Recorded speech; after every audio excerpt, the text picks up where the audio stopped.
You know, who would have thought a school lunch could cause such a massive stir?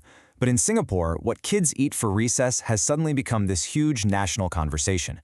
We're talking modern efficiency versus old school tradition. So let's get into it and unpack this whole school canteen debate. So where did this all start?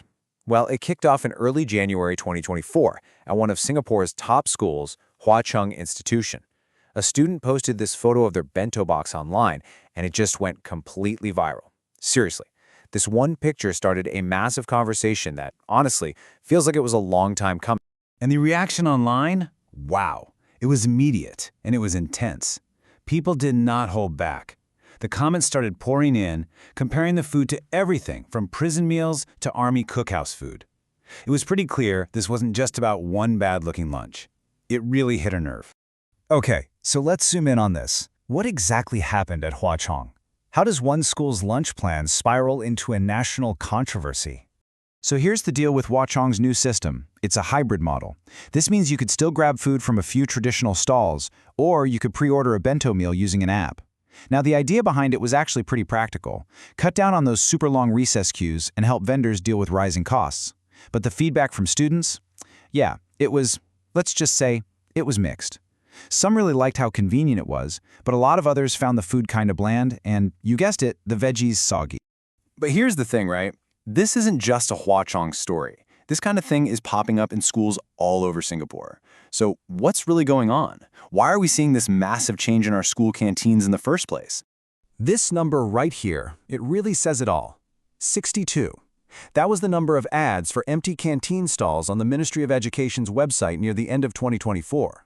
Schools are really struggling to find people to run these stalls. It feels like the friendly canteen auntie or uncle is becoming an endangered species.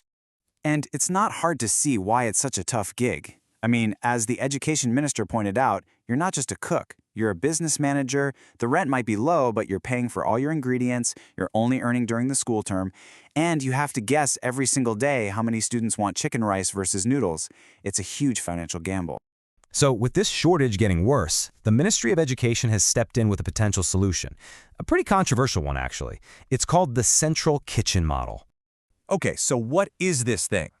Well, instead of your meal being cooked on-site by the stall holders you know and love, it's all made in a massive, centralized kitchen somewhere else.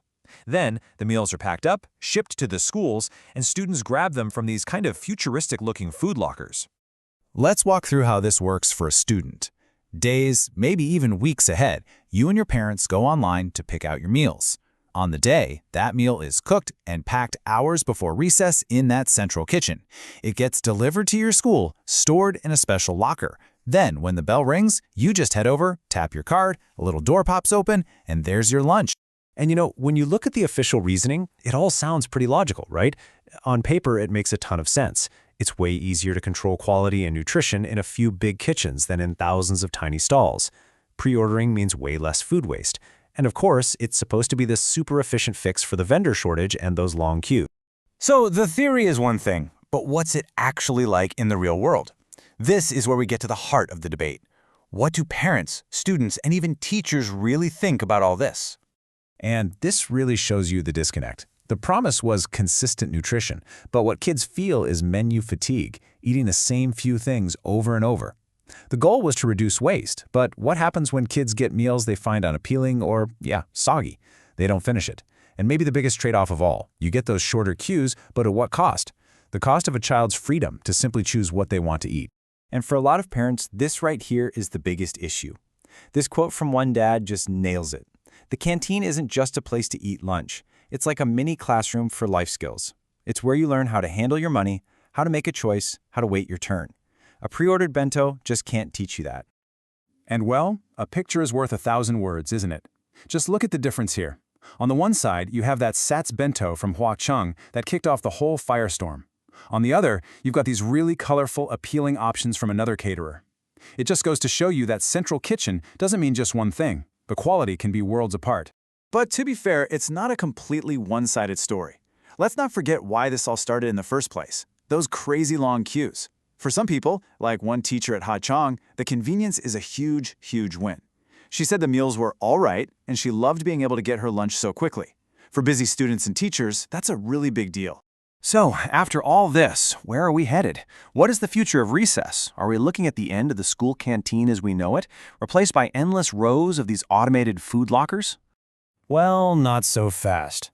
The Ministry of Education has been pretty clear that this isn't some total takeover.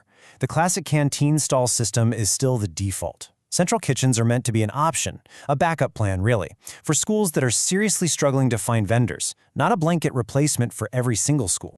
And that leaves us with a really big question, doesn't it? This whole debate boils down to a fundamental tension.